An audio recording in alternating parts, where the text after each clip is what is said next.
पुरानी पेंशन की बहाली के बजाय केंद्र की नरेंद्र मोदी सरकार ने सरकारी कर्मचारियों की मांगों को ठुकरा करके यूनिफाइड पेंशन स्कीम का ऐलान किया है। अब इसी यूनिफाइड पेंशन स्कीम के नाते से अब केंद्र की नरेंद्र मोदी सरकार की बड़ी फजीहत होने जा रही है।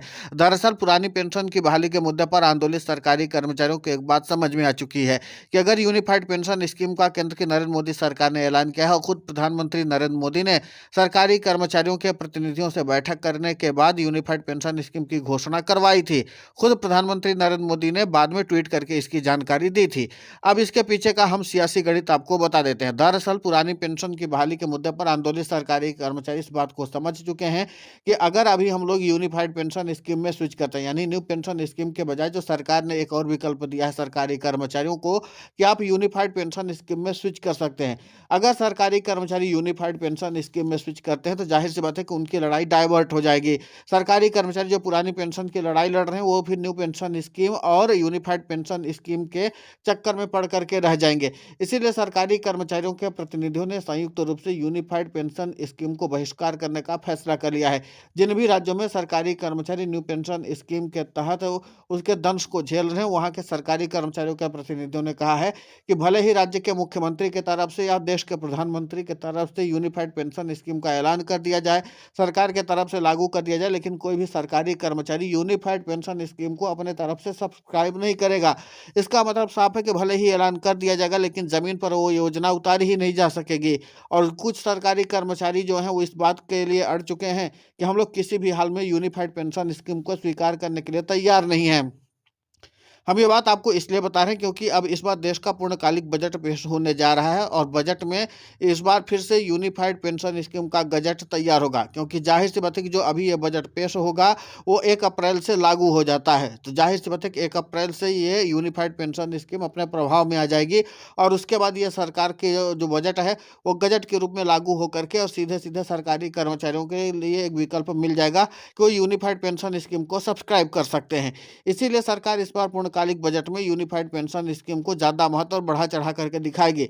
संभव यह है कि जो आर्थिक विश्लेषक हैं और जो सरकार की रणनीति को समझते हैं उनके तरफ से इस बात के संकेत दिए जा रहे हैं कि यूनिफाइड पेंशन स्कीम को सरकार की तरफ से इस तरीके से बढ़ा चढ़ा करके पेश किया जाएगा बजट में कि अगर सरकारी कर्मचारी यूनिफाइड पेंशन स्कीम में जाते हैं तो माला माल हो जाएंगे।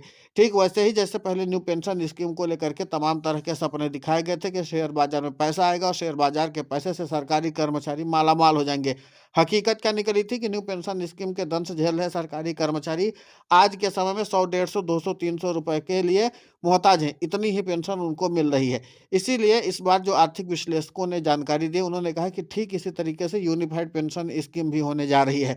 इसलिए सरकारी कर्मचारियों को सचेत रहने की जरूरत है। पुरानी पेंशन की बहाली के मुद्दे पर आंदोलित सरकारी कर्मचारियों के प्रतिनिधियों ने साफ कर दिया कि सरकार की तरफ से भले यूनिफाइड पेंशन स्कीम लाई जाए या न्यू पेंशन स्कीम लाई जाए, लेकिन हम लोग सीधे सीधे पुरानी पेंशन की बहाली के मुद्दे पर ही अड़े रहेंगे और इसीलिए सरकारी कर्मचारियों ने अपनी रणनीति साफ कर दी है। वहीं आपको बता दें कि 24 दिसंबर को रेलवे विभाग ने इस्तीफा देने वाले न्यू पेंशन स्कीम के संबंध में क्लेरिफिकेशन भी जारी कर दिया। इस्तीफा देने वाले कर्मचारियों को pre mature exit rule 2015 NPS withdrawal policy के तहत कुल कॉर्पस का 20% कर्मचारियों को वापस लेने का नियम है और 80% पर एन्युटी के तहत पेंशन देने का प्रावधान है। यह प्रक्रिया इस्तीफा देने के 90 दिनों के बाद ही अमल में लाई जाती है, क्योंकि इस्तीफा 90 दिन के बाद ही प्रभावित होता है, क्योंकि इस दरमियान कोई भी कर्मचारी अपने इस्तीफे को वापस ले सकता है। इस्तीफा देने के बाद अगर 90 दिनों के भीतर किसी की मौत हो जाती है तो ऐसी स्थिति में इस प्रक्रिया को तुरंत शुरू कर दिया जाता है।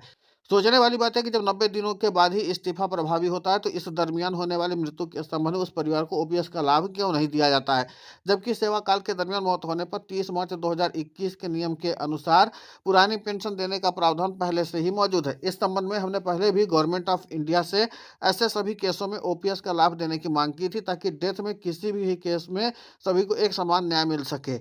साथ ही सभी को सेवानिवृत्ति पर भी एक बार ओपीएस का विकल्प प्रदान करने की व्यवस्था की जाए ताकि हर कर्मचारी सेवानिवृत्ति पर उसकी इच्छा अनुसार एनपीएस या ओपीएस दिया जाए। इससे ओपीएस लेने पर सरकार के सरोकारी अंशदान की ब्याज सहित एकमुश्त वापसी मिल सकेगी, जो सरकार को कभी भी नहीं मिल सकता था। इसी के नाते से सरकारी कर्मचारी भी अब इसकी मांग कर रहे हैं। हालांकि इसके बावजूद भी सरकार इस पर विचार करने के लिए तैयार नहीं है। लेकिन फिलहाल यूपीएस पर लौटते हैं। यूपीएस को लेकर के सरकारी कर्मचारियों के अंदर कई सारी संदेहास्पद स्थिति है और सरकार की तरफ से भी कोई खास बजट नहीं आया, न इसके प्रारूप को ही साफ तौर पर रखा गया है। लेकिन माना जा रहा है कि इस बार जब बजट पेश किया जाएगा तो कम से कम वित्त मंत्री निर्मला सीतारमण की तरफ से इस बारे में विधिवत जानकारी देने की कवायद तो की ही जाएगी। लेकिन अब इस बार देखना होगा कि सरकारी कर्मचारियों का जिस तरीके से विरोध प्रदर्शन उग्र रूप लेता चला जा रहा है, सरकारी कर्मचारियों ने जिस तरीके से अपनी बातों को रखा है, उसको समझने की भी जरूरत है। पुरानी पेंशन की बहाली के मुद्दे पर आंदोलित सरकारी कर्मचारी कोई भी समझौता करने की स्थिति में नहीं है। सरकारी कर्मचारियों ने साफ कर दिया कि हमको हूबहू पुरानी पेंशन का लाभ चाहिए और इसके लिए सरकारी कर्मचारी व्यापक तौर पर रणनीति चला रहे हैं। एक तरफ पुरानी पेंशन की बहाली के मुद्दे पर आंदोलित सरकारी कर्मचारी इस तरीके की योजना बना रहे, तो दूसरी तरफ अभी भी वोट फॉर ओपीएस का नारा सरकारी कर्मचारियों की तरफ से बुलंद किया जा रहा है। आगामी समय में जो भी चुनाव प्रस्तावित है, वो फिर चाहे बिहार का ही चुनाव क्यों न हो, वहां पर सरकारी कर्मचारियों को लगता है कि अगर बिहार के मुख्यमंत्री नीतीश कुमार को झटका दिया जाएगा तो केंद्र की नरेंद्र मोदी सरकार भी इस दबाव में आ सकती है और एक बार फिर से पुरानी पेंशन पर विचार कर सकती है।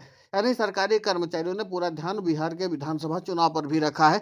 देखना दिलचस्प होगा कि इस बार सरकारी कर्मचारियों की तरफ से जो व्यापक रणनीति बनाई गई है उसमें कितनी सफलता मिलती है। इतना तो तय है कि सरकारी कर्मचारी अब यूनिफाइड पेंशन स्कीम का बहिष्कार करेंगे।